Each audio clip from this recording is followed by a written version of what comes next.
y análisis con nuestros invitados.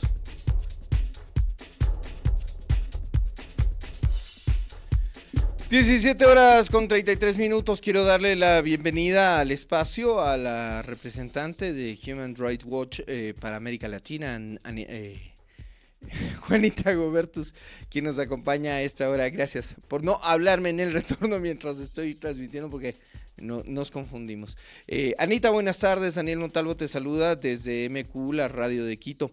Quisiera arrancar con los comunicados que han expresado organizaciones como Human Rights Watch, las varias relatorías para la independencia judicial, para los derechos humanos de las Naciones Unidas, la Asociación de Magistrados de América Latina, incluso la Corte Interamericana de Derechos Humanos o la Comisión Interamericana de Derechos Humanos, han mostrado su preocupación por lo que han considerado una amenaza a la independencia de funciones en el Estado ecuatoriano. Buenas tardes. Hola Daniel, buenas tardes, muchísimas gracias por la invitación. En efecto, es muy preocupante en una democracia, en un Estado de Derecho. Es perfectamente posible estar en desacuerdo con fallos judiciales y para eso existen los distintos recursos. Dar una discusión en donde existe siempre un árbitro que es el juez que dirime esas controversias. Lo que está sucediendo en Ecuador está por fuera de la lógica de un Estado de Derecho.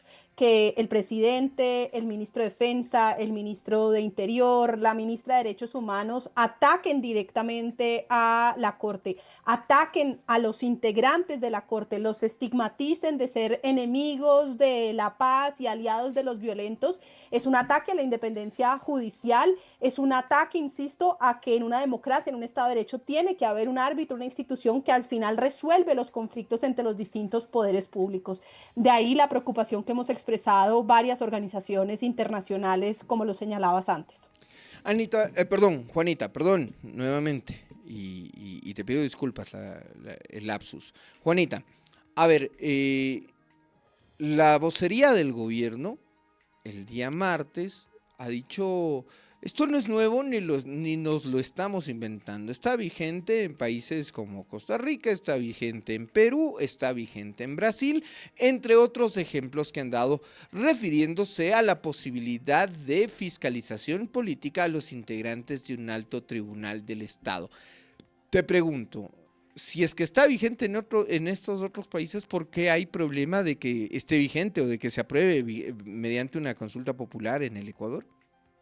A ver, lo primero es que hay que diferenciar temas. Las manifestaciones que se convocaron en esta ocasión frente a la Corte de Constitucionalidad supuestamente tienen que ver con la suspensión que ha hecho la Corte de algunos de los artículos de esta ley proclamada supuestamente en materias de seguridad nacional, en donde se toman algunas medidas que, en opinión de varias de nosotros, de distintas organizaciones de sociedad civil, podrían restringir derechos, particularmente la idea de declarar un conflicto armado sin previa revisión de la Corte de Constitucionalidad, o el hecho de que se pueda nombrar como organizaciones de crimen organizado a grupos con una definición supremamente amplia y vaga que podría generar un uso de la fuerza excesivo, incluyendo en contra de civiles que no participen en la confrontación y que pudiera generar violaciones a derechos humanos. Lo que ha hecho la Corte es suspender esas normas mientras las estudia, y de alguna manera el gobierno, insisto, en esta lógica estigmatizante, convoca a las manchas. Una discusión distinta es estos 4 preguntas que han llegado ahora a la Corte de Constitucionalidad y que, como establece el procedimiento constitucional ecuatoriano, tienen que ser ahora revisadas por la Corte. Ahí hay una discusión distinta y yo creo que en eso hay que ser juiciosos, porque justamente lo que está tratando de hacer el gobierno es atacar a la Corte de toda suerte de maneras, incluso cuando frente a este tema la Corte aún no se ha pronunciado.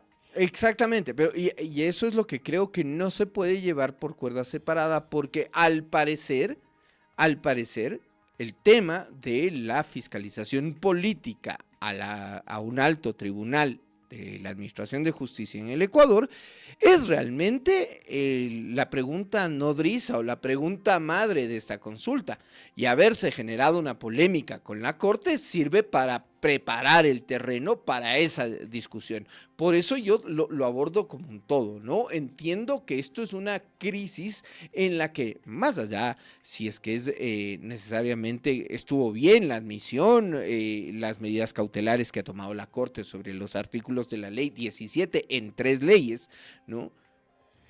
Más allá de eso, acá lo que viene es, ¿qué va a pasar si en el Ecuador regresa a haber un control político sobre un alto tribunal? Tomando en cuenta que solo 2 instancias de la Administración de Justicia no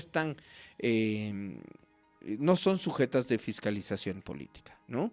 La Administración de Justicia en general, ¿no? Porque eso en ninguna constitución, en ningún lado creo que está permitido, ni siquiera creería en Corea del Sur, no conozco, pero voy a hacer como a manera de graficación, ¿no?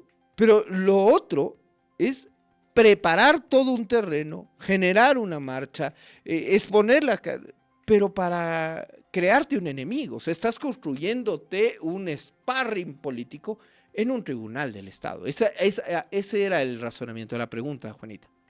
Muy bien, pasemos entonces a ese tema de la consulta. Lo primero es señalar los mecanismos de consulta popular, son mecanismos de participación ciudadana. En el caso del sistema ecuatoriano, están reglados por la Constitución y es la propia Corte de Constitucionalidad la que tiene que pronunciarse. De ahí que, insisto, el gobierno Noboa no puede, una vez la Corte falle sobre esa materia, atacar nuevamente a la Corte, porque lo que haría sería negar el propio diseño institucional, que es la garantía que tienen los ecuatorianos y ecuatorianas de que quien está en el poder, independientemente quién sea, hoy es Noboa, el día de mañana podría ser cualquier otro, antes fue Correa, que existan unas garantías institucionales que le pongan límites al poder del Ejecutivo y que permitan garantizar que no haya abusos en el ejercicio del poder. Para eso es la administración de justicia. ¿Qué pasa? Contrario a lo que señalaba el gobierno, por ejemplo, en el caso de Brasil hay una corte supremamente independiente.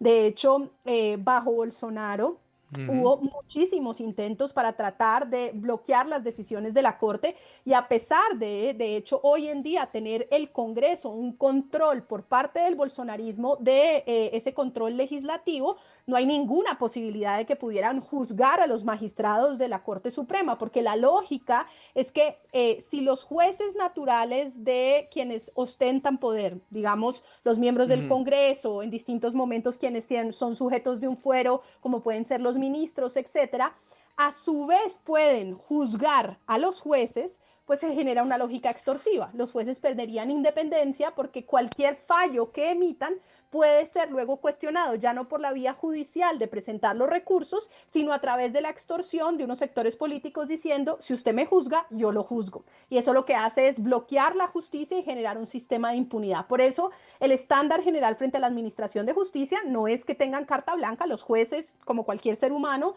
por supuesto que pueden cometer en algún momento un delito, tienen que poder ser juzgados, pero para eso en general la lógica y lo que se viene extendiendo como una buena práctica son sistemas de disciplina judicial, en donde si lo que se está controvirtiendo no es el sentido del fallo, sino una conducta cometida por uno de los jueces, haya un órgano independiente que permita juzgar esa conducta de los jueces, pero un órgano judicial, no un órgano político, porque, insisto, lo que se generaría es una lógica extorsiva frente a la administración de justicia. Y ahí uno se pregunta, hay que entender entonces en lo que es el control político de lo que es el control no sé si sea jurisdiccional, si sea exactamente la forma.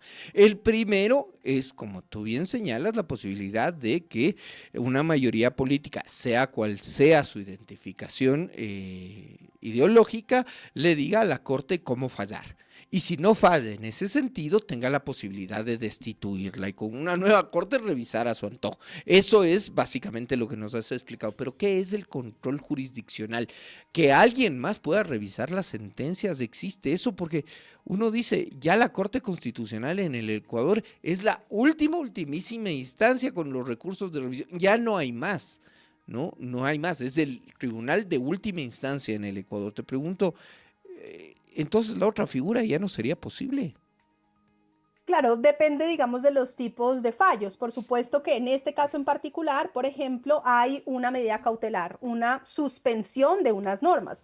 sigue una siguiente discusión, que es el contenido de fondo. En ese contenido de fondo, el gobierno ecuatoriano, por supuesto que puede continuar presentando argumentos. Tiene mecanismos a través de los cuales buscar, digamos, legítimamente en un proceso judicial, presentar sus argumentos para tratar de persuadir a la Corte, si sus argumentos son cualquiera que ellos sean, para tratar de presentar por qué, según su visión, estas normas serían constitucionales. A eso me refiero, a que tienen instancias para poder seguir generando, digamos, su argumentación. Por supuesto que cuando hay decisiones de última instancia, pues esa es la administración de justicia. Hay momentos en los cuales tiene que haber un cierre, porque si no, no existiría un árbitro. Eternamente seguiríamos discutiendo una y otra, pero no son, digamos, decisiones que no tengan ningún tipo de discusión. Por el contrario, apenas en este momento, en el caso en particular de la Ley de Solidaridad, estamos bajo una medida cautelar de la suspensión de una serie de artículos, pero continúa el proceso de discusión sobre la constitucionalidad o no de estas normas hacia adelante. Y ahí el gobierno ecuatoriano, por supuesto, que puede ejercer la defensa de ese articulado y presentar sus argumentos. Son las 5 de la tarde con 44 minutos, 16 minutos nos separan de las 6 de la tarde. Estamos conversando con Juanita Gobertus, ella es la representante de Human Rights Watch para América Latina. Juanita, hemos empezado al revés y ahora sí digo, ok, con todo esto que tú nos has planteado, ya hemos establecido un marco. Yo quiero llegar al episodio del pasado martes. Es decir, el presidente de la República, vestido tal cual si fuera un operativo policial, con chaleco y con seguridad y con todas las camiseta negra, un montón de mensajes en sí, ¿no? Hace un recorrido de algunas cuadras en la capital de Ecuador, en la ciudad de Quito, a lo largo de la cual se han ubicado vallas sobre las que nadie asume la autoría, nadie dice esta boca es mía, con los rostros de los jueces, además de tachándolos de que estos son los responsables de que no tengamos las leyes para la seguridad. Entonces, ahora sí, con todo el marco que nos has explicado, ¿se entiende esto como una agresión a la Corte o podemos comprar en algún momento el argumento del régimen de que es una expresión lícita de ejercicio de poder político del presidente? A ver, vamos por partes. La protesta pacífica es un derecho, es legítimo. La posibilidad en una democracia de discutir fallos judiciales, de decir no comparto el sentido, pero acato, o de presentar recursos cuando hay lugar a ello, es perfectamente viable. Esa es una democracia, ahí podemos expresarnos de distintas maneras. Lo que no es normal, lo que es una afrenta contra la independencia judicial, son las máximas autoridades del poder presidencial y ejecutivo ecuatoriano estigmatizando directamente a los miembros de la Corte de Constitucionalidad. E insisto, árbitro máximo y instancia que dirime los conflictos en el Ecuador. Lo que hemos visto es ruedas de prensa en donde hay personas con el uniforme militar, incluso en uno de los casos pasamontañas, esta actitud de señalar directamente a los miembros de la Corte como enemigos, como personas que se oponen al logro de la seguridad. Estas vallas que mencionas, los nombres de los magistrados son públicos, no se están escondiendo en ninguna parte, las sentencias son firmadas con sus ponentes, con la discusión de cuáles fueron los votos, cómo votaron los distintos magistrados. Este no es un sistema al que le falte transparencia, muy por el contrario. Además, quiero decir algo muy importante, la Corte de Constitucionalidad ecuatoriana, como existe hoy, debería ser motivo de orgullo de los ecuatorianos y ecuatorianas, porque ha sido un ejemplo no solo para América Latina, citada en distintos tribunales a nivel internacional como una Corte que ha venido desarrollando una jurisprudencia constitucional sólida y que se ha venido ganando a pulso luego de procesos, hay que decirlo, muy complejos de intentos de cooptación del sistema judicial ecuatoriano, esa búsqueda de esa independencia. Ahora, quiero tocar el punto que hace sobre buscar culpables, porque me parece muy importante. Hay que recordar que Noboa lleva gobernando 1 año y medio bajo régimen de excepción con declaratoria de conflicto armado, diciendo que eran las medidas necesarias para poder luchar contra el crimen organizado y sus medidas excepcionales no dan ningún resultado. El único culpable de que a hoy todavía Ecuador siga agravándose la situación de seguridad es el propio gobierno ecuatoriano.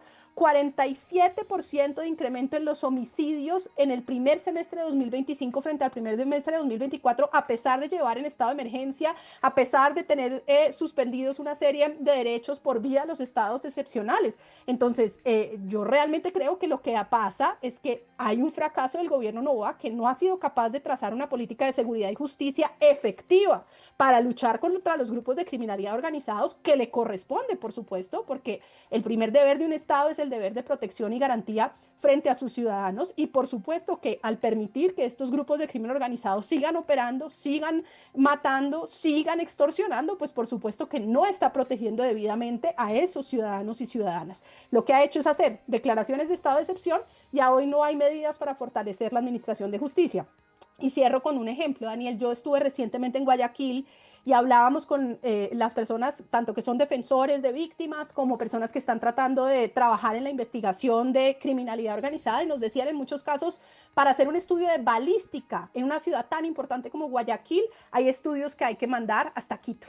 Ese es el nivel de precariedad de la administración de justicia ecuatoriana, tristemente, y en cambio de estas leyes, de generar un sistema de inteligencia que obliga a que se entregue una cantidad de información privada sin orden judicial previa, a que se siga decretando conflicto armado que nada ha servido para resolver el problema, no hay ninguna medida para fortalecer la administración de justicia. Yo lo que veo es un intento de tener un chivo expiatorio por, en últimas, no reconocer que no han sido capaces de dar resultados en materia de lucha contra la criminalidad organizada. Juanita, los gobiernos que viven, digamos así, de la pendencia o de la confrontación, es decir, vengo de un proceso electoral, la confrontación era mi oposición política, pero salgo del proceso electoral, la confrontación son los partidos. Luego de una semana, la confrontación son los jueces y los administradores de justicia. Luego pasan al Tribunal Constitucional y así vas buscando cada semana una confrontación. ¿Qué es lo que te dice la experiencia que ha levantado la organización que representas para América Latina respecto de los gobiernos que se comportan así?